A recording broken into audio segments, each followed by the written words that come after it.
everyone, my name is Rosemary Karoki. Welcome to our first YouTube channel, and this is going to be our first episode ever. Our YouTube channel is called Business Relatable. It's going to double up as a podcast eventually, but for now you're on YouTube entirely. So why did we settle on the name? The name is Business Relatables because we basically are going to be speaking more on businesses and things that are related to businesses. I'm an entrepreneur, I'm a business lady, I make ice cream. My ice cream journey started like many years ago, but we shall delve into that shortly. The name of our YouTube channel is Business Relatable. Hello everyone, my name is Jill Ingosi. I'm an entrepreneur. I have two businesses, an interior design firm and an insurance agency. So yeah, we are here for the first time. There's going to be a lot of bloopers because for the first day we don't really know what to say particular, but we are hoping to have you on this journey with us as we start and grow together and brainstorm more on how businesses are run in Kenya and outside, and basically also eventually maybe have some people with us to speak more on businesses. And for now, let's hear more from Jill and her businesses. Okay, I founded the businesses in 2020 and 2021. That is the interior design firm, which is a COVID baby. I would call it that because I've never done business in a normal business environment. So it was launched by COVID out of the previous place that I was working at. So we got affected by COVID. So I thought, why not have my own thing that is a bit reliable? So the business was started in 2020. June 20th. It's now turning 4 years in June this year. Is that the insurance business? No, that is the Brighter Spaces Interiors. Oh, okay. Yes. Ah, that's nice. So, and can you tell us about the insurance a bit? So the insurance agency, it's called Gyrospace Insurance Agency. It was founded in 2021, January 29. It's turning 3 years this year. Hey, and you're so good with dates, Bana. We are sorry. You got to keep a diary. Where? Okay. So what we do, we are an insurance intermediary. We look into the need analysis. We do need analysis for our clients. Then we recommend an insurance company that come in as a risk manager. Okay. Yes. So how has that been for you in terms of growth? Definitely you're in the space for insurance because you like it, yes, and you're good with people. What have been a few of the challenges that have really stood out within the time frame of when you've worked as an insurance agent? Okay, to mention that, this type of business was the hardest thing that I've ever done because it's more of people don't buy insurance. Yeah, you have to sell them, yes, sell it to them. Yeah. So it's more of doing a need analysis, and it has a specific clientele, not just everybody. Yeah. And my work is to look at the target market for this insurance company so that I don't tarmac in the streets of Nairobi. Yeah, speaking of tarmacking, especially when you just stop someone and you tell them, hi, I'm an insurance broker, and they look at you like, no, I don't. How do you feel about that? Because I might be wrong, but I feel like insurance companies and agents face a lot of, I don't want to hear about insurance, I'm done. Even if I don't have an insurance, I don't want. How do you navigate that? I think it's the type of marketing strategy that you use. I use social media. Yeah. I also do a lot of networking. I also do a lot of teaching people about insurance, making them understand the type of product that I'm selling to them. Okay. And sometimes nowadays people have known about insurance companies, yeah, and sometimes they look for you. Yeah, okay. Yes. Yeah, you're basically saying now we are looking for insurance, yes, people. Yes. We are sorry, eh?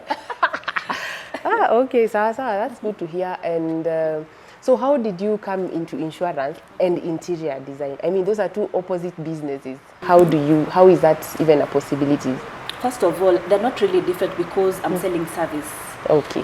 For the interior design firm, I'm selling products and service, because products for the furniture and interior design services for the business as well. Okay. So how I got in the insurance industry, it was more of I had a background in marketing and procurement as well.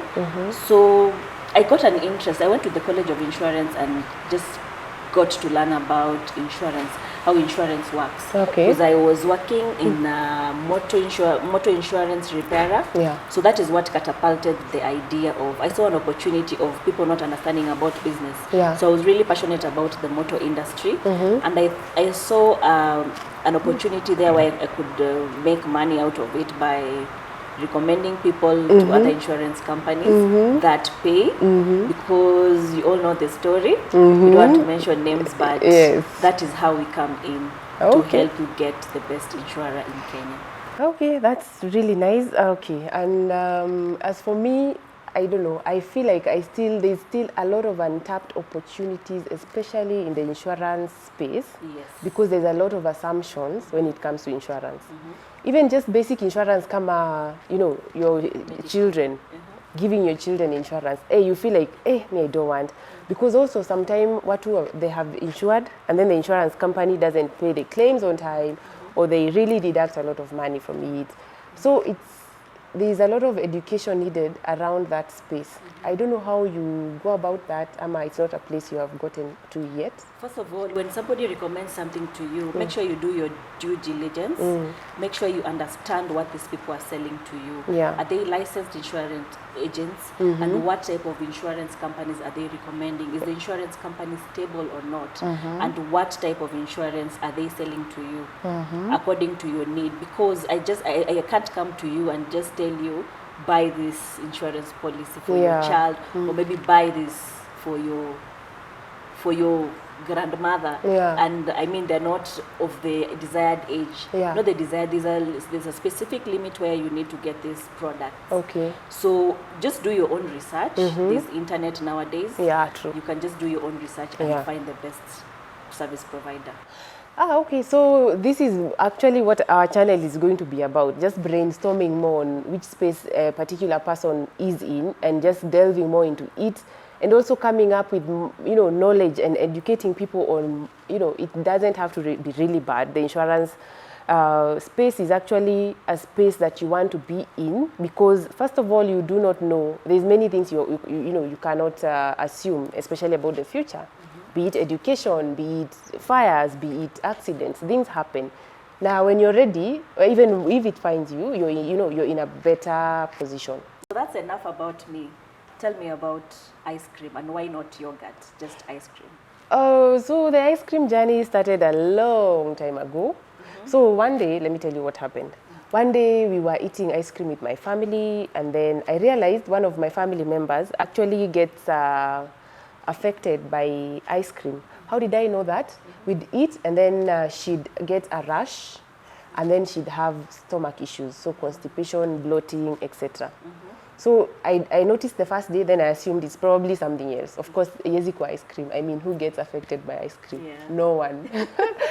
So I noticed the routine. So every time we'd eat ice cream, she'd get the runs, she'd get bloating, she'd get the rash, and it'd be so severe. It will take days for her skin to go back to normalcy. So I actually realized it's the ice cream. And so one day I decided to do my research from YouTube, from Google too.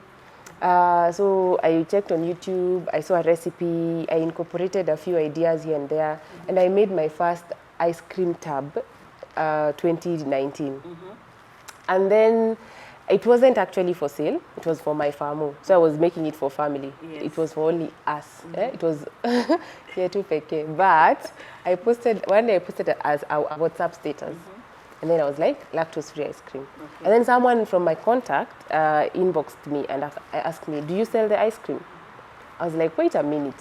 I don't sell it, but now I will sell it. So that's how I started selling my ice cream. And onwards and upwards, we are here now 4 years later. 4 years, and we are doing pretty well in terms of the marketing, the aggressive marketing and all that. So that's how I started the ice cream business. It wasn't for sale, but now we sell it because... Okay. From the conversation, it is very clear that social media has made an impact in your business. Definitely. So what is the best that has worked for you? Facebook has worked for me. Okay. I dare say out of all the social media platforms that exist, Facebook has stood out for me in a very positive manner. And I think because I started on Facebook, the algorithm picked my product and We've been on Facebook since then, but we're also now into other media platforms, but we are majorly on Facebook. Okay. Yeah. Between photos and videos, which ones have really done it well for you? Photos, definitely, because you see, ice cream is supposed to be catchy, shouting colors, a very bright affair. I always ensure it's a bright affair, so photos will definitely catch the attention of the parents and people who are looking for, to get a different feel when it comes to ice cream matters. Okay. Yeah. And how do you make sure that your customer is satisfied? I go all out when it comes to my ice cream. I definitely have mastered now the routine. I've mastered the product. I have also mastered the procedure and how I make the ice cream. So right now I'm 100% sure that what I make really stands out, because some people actually don't like sugar. The other thing about my ice cream is I can regulate the amount of sugar I put in there. Okay. If you don't want sugar, I have an alternative. If you want a bit of sugar, I can do that. So it's not it doesn't have to, for some people the sugar irritates their throat. Yeah. So for me, I'm in a position I'm able to regulate that. So in kwanza the keto one, I'm saying the one that's called the keto, I don't add any sugar in it. Okay. I actually use stevia. Stevia is a natural sweetener, or another sweetener called the monk fruit sweetener. This is actually a sweetener that originates from the Asian countries. Okay. I came to learn about it kidogo some time back, and then I put it one day, I added it in, and the taste was basically okay. The thing with stevia, it's an acquired taste. So if you do not know stevia, you're gonna feel it on your tongue. But there are people, especially people who are on a sugar-free or a sugar-free diet, they know stevia, so they use it. So this means that everybody with any condition can consume your ice cream. I'd actually say any condition is very broad, but people who are Diabetic, the diabetic patients can eat my ice cream because I don't have to add sugar. And people who are staying away from sugar generally for personal reasons and health issues. So that means if I'm working on a diet, I cannot eat ice cream. You can if you want. Sometimes rules are meant to be broken. But you can eat my ice cream because if you're not on a sugar diet, like I said, I have that option for you. So why not? Okay. Yeah. How do you make sure that you have repeat clients? It speaks for itself, Okay. the product. I haven't even gotten to an inch of where I want to take the product. Okay. But with where I am right now, I get a lot of referrals first, and existing clients, return clients, a lot of them.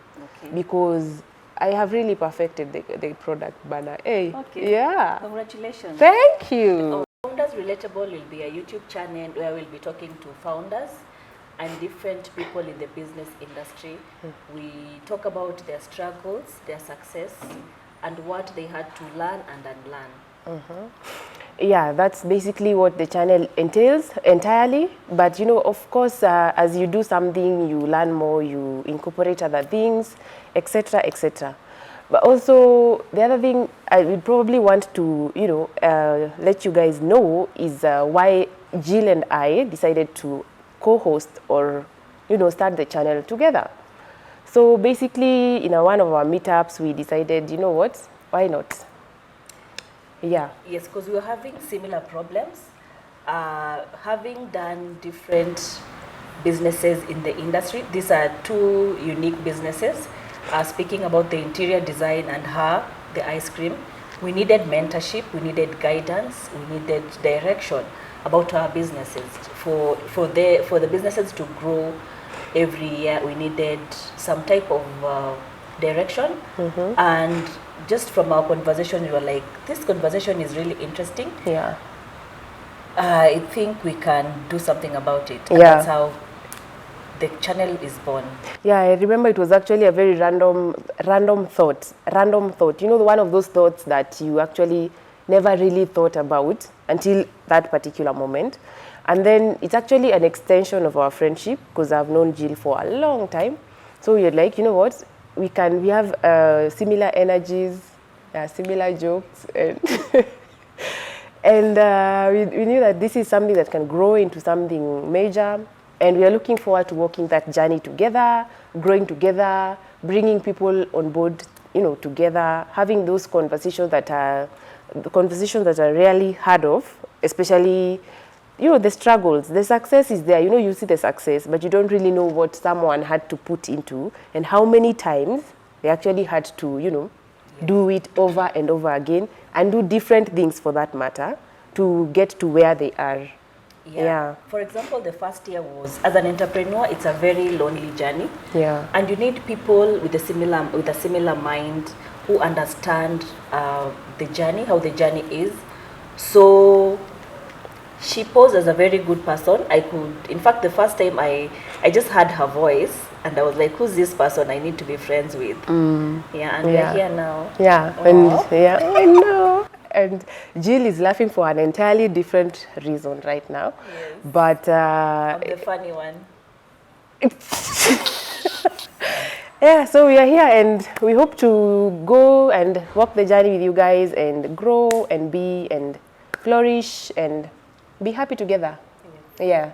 So this being our first episode, we are of course not very familiar with the space and all that, but we shall grow into it. The thing is, as entrepreneurs as well, just start. That's the thing. Before you start, it's so difficult. It's almost, undoable if such a word exists. You feel like you don't even know how to start. But I believe when you do, in starting, yeah, just start. Use whatever you have. Yeah, you'll find your footing. Yes. Yeah. Well, as long as you've started. Yes. Because once you've done the first episode, the first transaction, the first ice cream, you become better as long as you have the first initial product or service. You can't become better with the idea in your head. Yeah. It's gonna be just that, an idea in your head. Founders Relatable is, we came up with the name because it is quite direct. We didn't want to use big words because Founders speaks about the journey, how the journey started from the ideation stage to the business coming to life. And Relatable is more of what we relate as entrepreneurs. Yeah, it's I founders. understand that there's a difference between entrepreneurs and business people, businessmen and women. Do you agree with that? I do, to a certain level, I do agree, but I think the basic meaning is more or less the same. Okay, making money? Yeah, we are here to make money, number one, but also to grow into the journey, to have a story to tell. But I feel like there's a difference between you taking over a business that was already started and starting your own as an entrepreneur. The struggle is not the same. It might not be the same, but picture this. If you're taking over a business that, is, example of a family business, you were in the business, you're just not actively in the business. But the structures were laid. They were laid for you, but you knew eventually you're going to take over the business. Okay. I feel like that's a whole different, unless it was given to you entirely and it's a new, new business, kabisa, from, I don't know about ice cream, and I'm giving you my ice cream business. You have no idea. You have to learn, But if you grew up in a family that, for example, makes couches, you have an idea. Even if you are not actively involved in it, you have an idea of how the business is run. Yeah. So this makes me think about the different type of business models. Thinking about a business, is there a need for your business? Is the business sustainable? Is the business profitable? Definitely it has to be, because if your business is not profitable, if it's not sustainable, how are you going to make money? Because at the end of the day, it's a business, and it's not a business unless you can transact it, And if you're not exchanging money, you're not in business. But what do people who have been in business for almost 9 years and they have not even broken even? I don't know. They probably have a different type of patience, because that takes a lot of patience. 9 years I think it's too long for you to be in the same space and you can clearly see there is no light at the end of it. I feel like you should start, and if you see your business is not going anywhere, start another one. And do you feel like a business communicates to you? It does. Yeah, I feel. How does your business communicate to you? When I am out of sales, when I am not making sales, that means I am not marketing properly, one. Or either my strategies are not working. So I need to go back to the drawing board and re-strategize, or invite someone who has done it and successfully so, and then they can walk the journey with me. Okay. Yeah. Considering it's a new year, have you done a business plan for your business. Did you incorporate it in your first year of business? To tell you the truth, I haven't, but I am going to do it. Do you believe in business plans? Yes, I do. Okay. Yeah. Interesting. Yeah. Have you done the business plan yourself? No, Yes, you're I putting have me on a the 10-year spot, Bana. plan. 10-year, your insurance. Yes. You clearly have taken your insurance knowledge into the business plan, and you don't. Speaking about the interior design business, Okay. I needed to plan it for up to 10 years. Okay. So every year I have to review and see what new strategies am I going to incorporate in the business. Yeah, because also in the 10-year period, things change. Yes. Yeah. And also time is a very important element in a business. Yeah. Because you can waste a lot of time making 0 shillings. Exactly what I said. You see, so how do you plan for your day and maybe for your month? Do you have a diary? Yeah, of course I have a diary, which I follow to the letter. Okay. Yeah, Jill can attest to that. And I plan. I am a planner. Okay. I cannot just wake up and randomly decide, okay, today I'm going to market on Facebook. No. I have a plan. I follow it through. Sometimes I fall back, that's the truth. But most of the time, I ensure that I stick to it. Okay. Yeah. All right. Very interesting. Yeah.